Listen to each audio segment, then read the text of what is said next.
하나님 말씀은 신약의 데살로니가전서 4장입니다.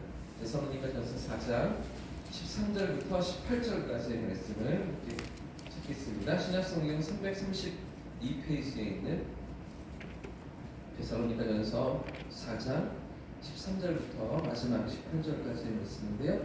교독해서 한 절씩 읽겠습니다. 형제들아, 자는 자들에 관하여는 너희가 알지 못함을 우리가 원하지 아니하노니 이는 소망 없는 다른 이와 같이 슬퍼하지 않게 하려 합니다.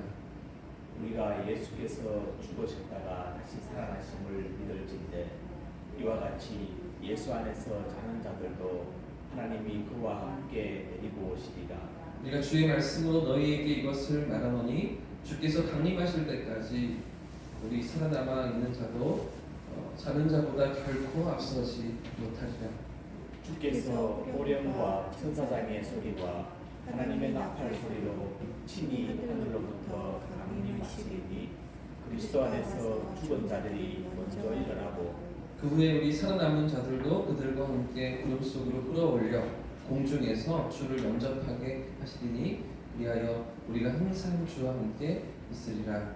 그러므로 이런 말로 서로 위로하라. 아멘. 할렐루야. 오늘도 이 한 주도 우리 주님이 선한 길로 우리의 삶을 인도하실 줄 믿습니다.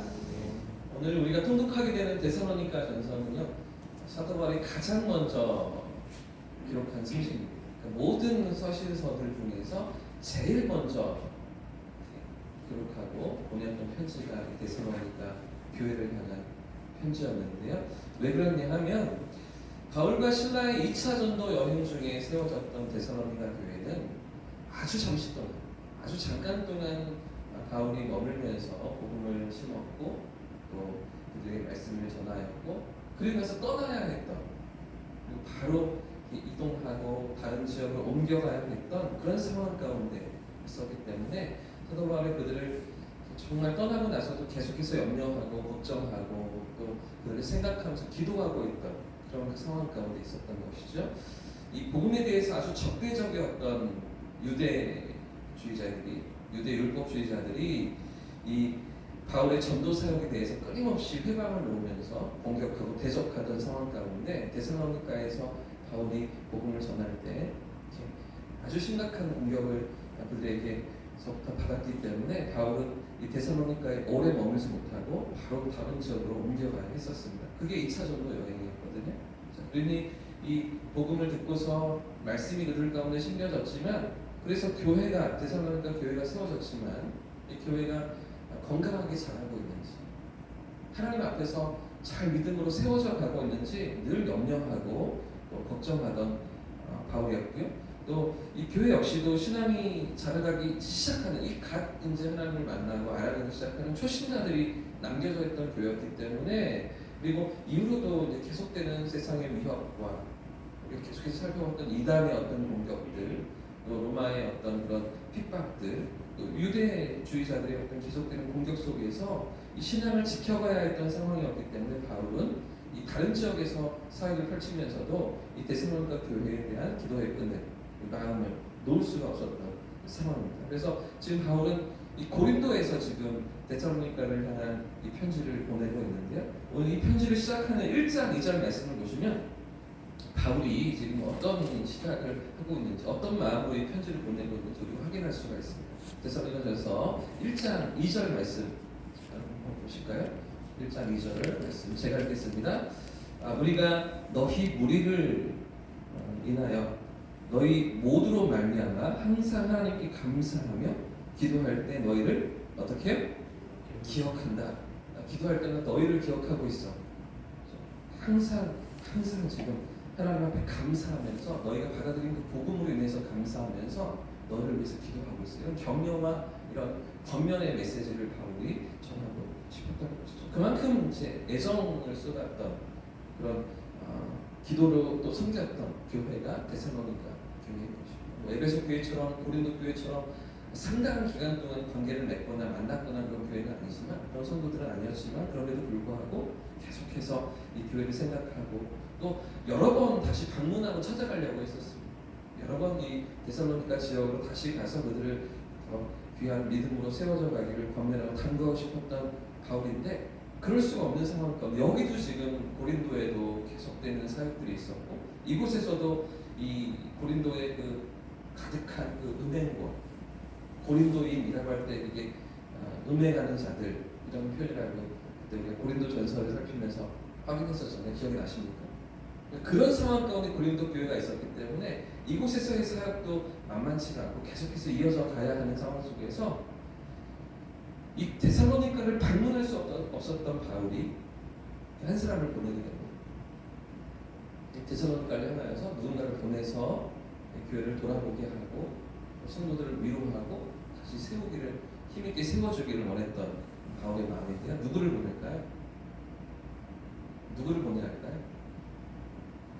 자신의 분신과도 같은 역시 디모데를 믿음의 아들 디모데를 파송해서 데살로니가 교회를 살피고 그들을 좀 챙기고 돌아보고 그리고 와라 이렇게 디모데를 보내게 되는데요.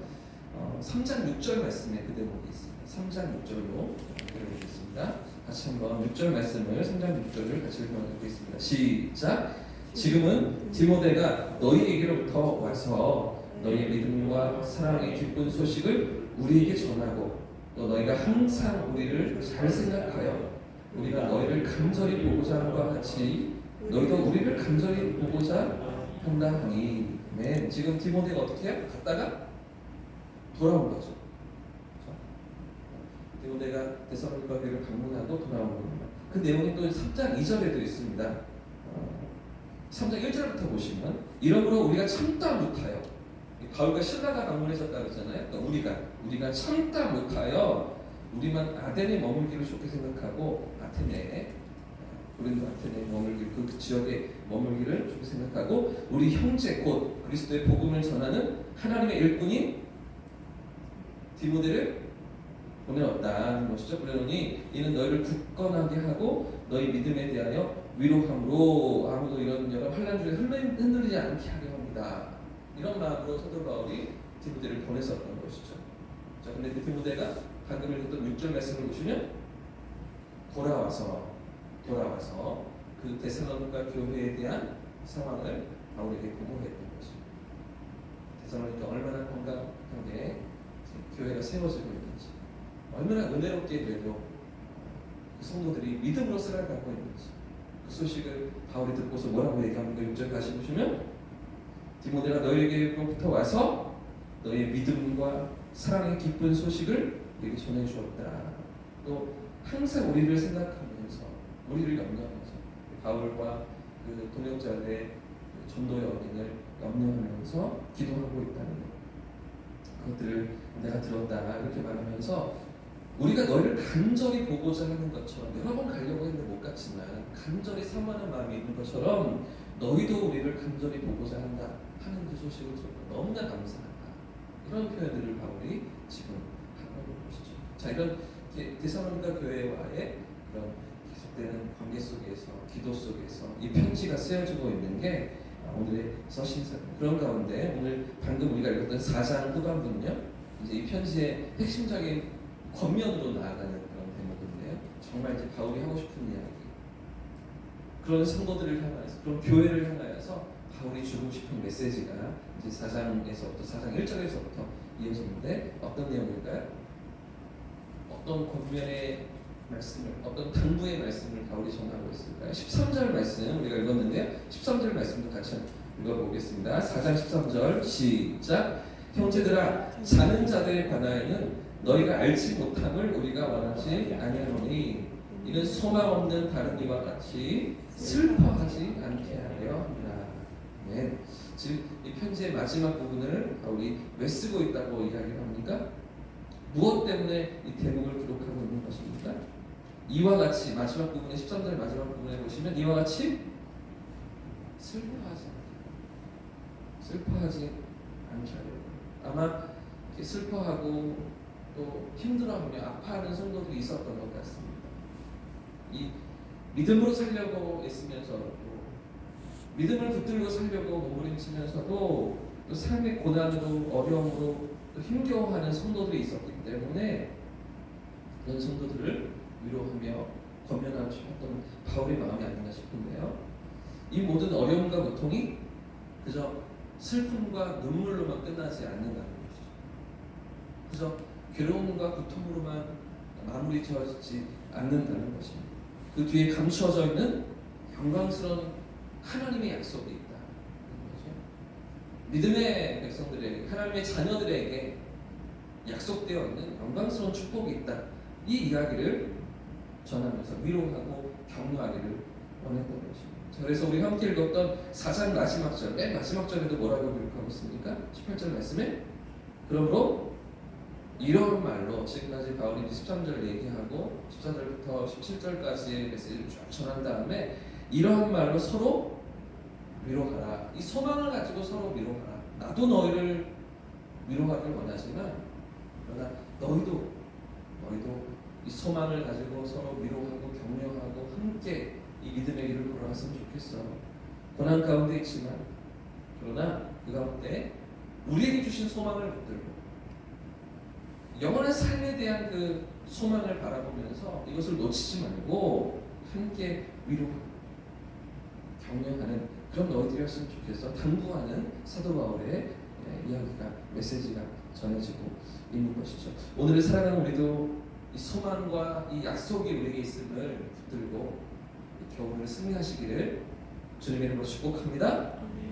한 해를 또 마무리하는 12월 한 달을 우리가 살아가면서 언젠가 우리의 삶에도 끝이, 우리의 수명을 다해서 인간적인 개인적인 어떤 삶의 종말이 찾아오는 것이 아니라 주님의 마지막 때가 있는 줄, 주님의 다시 오심이 분명히 있는 줄도 있고 그 재림의 약속과 하나님 나라의 소망을 가지고 우리의 삶의 걸음을 살아가시는 저와 성도들 되시기를 예수님 이름으로 축복합니다.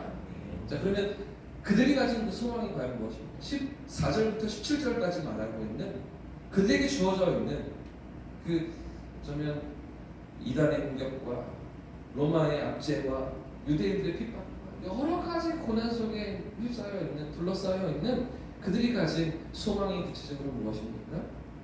지금 바울이 설명하고 있는 그들에게 주어져 있는 하나님께서 약속하신 소망이 무엇이라고 지금 말하고 있는 것입니까? 자, 16절과 17절 말씀 마지막으로 한 번 더 읽어보겠습니다. 16절과 17절 시작. 주께서 호령과 천사장의 소리와 하나님의 나팔 소리로 친히 하늘로부터 강림하시리니 그리스도 안에서 죽은 자들이 먼저 일어나고 그 후에 우리 살아남은 자들도 그들과 함께 구름 속으로 끌어올려 공중에서 주를 영접하게 하시리니 그리하여 우리가 항상 주와 함께 있으리라. 오늘 16절과 17절을 한마디로 요약한다면 어떤 소망일까요? 어떤 소망입니까? 우리가 주와 항상 함께 있으리라. 이 마지막 대목이죠. 그리하여 우리가 항상 주와 함께 있으리라. 주와 함께 있으리라. 이 약속하신 영원한 생명을 바라보라. 하나님 나라를 바라보라. 그 믿음을 붙들고 살아가라. 그 믿음을 가지고서 이 땅을 살아가라. 그렇게 당부하고 있는 바울의 말씀인 것입니다. 그렇기 때문에 이 땅에 남겨진 우리의 삶이 무엇일까요? 그 영원한 하나님 나라를 소망하고 바라보고 재림에 대한 완성하실 그 소망을 붙드는 그런 믿음으로 우리가 살아가면서 남겨져 있는 이 땅에서, 그럼 이 땅에서 우리는 왜 여전히 오늘도 생명을 가지고 우리의 삶을 살아가는 것입니까? 무엇 때문입니까? 예행 연습이죠. 예행 연습. 주님과 함께 영원히 살 그 나라를 미리 끌어다가 맞고 미리 끌어다가 누리며 오늘 우리의 삶 속에서 하나님과 함께 걸어가는 예행 연습. 그것이 오늘을 살아가는 우리의 삶이라고 바울이 말하고 있는 것이죠. 그렇기 때문에 이 약속하신 소망을 붙들고 그 삶의 모든 어려움을 이겨내기를 당부하는 바울의 데살로니가 교회 성도들을 향한 권면인 것입니다. 사랑하는 여러분, 어느새 2023년 한 해를 마무리하는 시점에 우리가 서 있습니다. 올 한 해 우리는 얼마나 주님과 더 가까워지셨습니까? 오늘 이렇게 청년들, 목사님들 한 해 동안 제자를 하시면서 부단히 달려오시고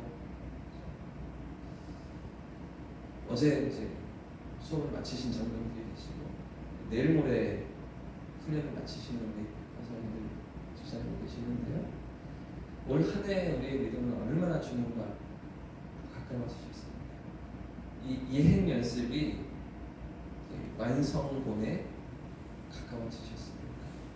얼마나 주님과 친밀한 그런 한 해를 살아오셨습니까? 얼마나 주님의 주인 되심을 인정하면서 하나님 앞에 우리 삶이 지나오셨습니까?